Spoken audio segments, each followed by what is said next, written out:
স্মরণ করতে চাই যারা 1971 সালে মহান স্বাধীনতা যুদ্ধের তাদের আত্মত্যাগের মধ্য দিয়ে আমরা পেয়েছি একটি লাল সবুজের পতাকা, আমরা পেয়েছি বাংলাদেশ নামক একটি রাষ্ট্র।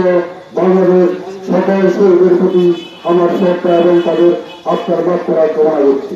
আমি তাদের আত্মার মাত্রা কামনা করছি যারা বাংলাদেশ আওয়ামী লীগের বিভিন্ন অঙ্গ সংগঠনের নেতৃবৃন্দ, বিভিন্ন সময় আন্দোলন সংগ্রামে যারা শহীদ হয়েছে, আমি তাদের আত্মার মাত্রা কামনা করছি।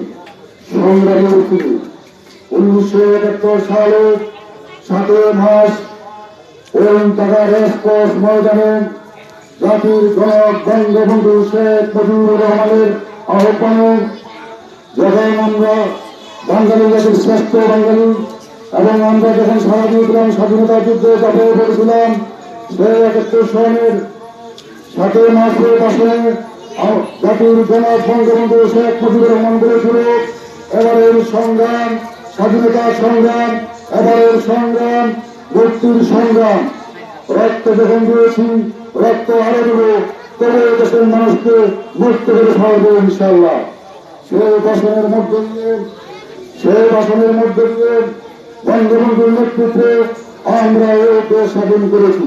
সংগ্রামী হয়ে আমার 1971 সালে যেভাবে বাংলাদেশের বিরুদ্ধে ষড়যন্ত্র হয়েছিল, ওই পাকিস্তানি হানাদাররা এখন পর্যন্ত সেই ষড়যন্ত্র চলছে।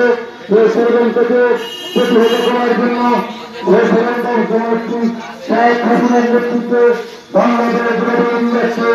এগুলোভাবে সকল ষড়যন্ত্রকে প্রতিহত করে ইনশাআল্লাহ আমরা একটি সোনার বাংলা করবো। এই আসলে আমি আমার সংক্ষিপ্ত আলোচনা শেষ করছি।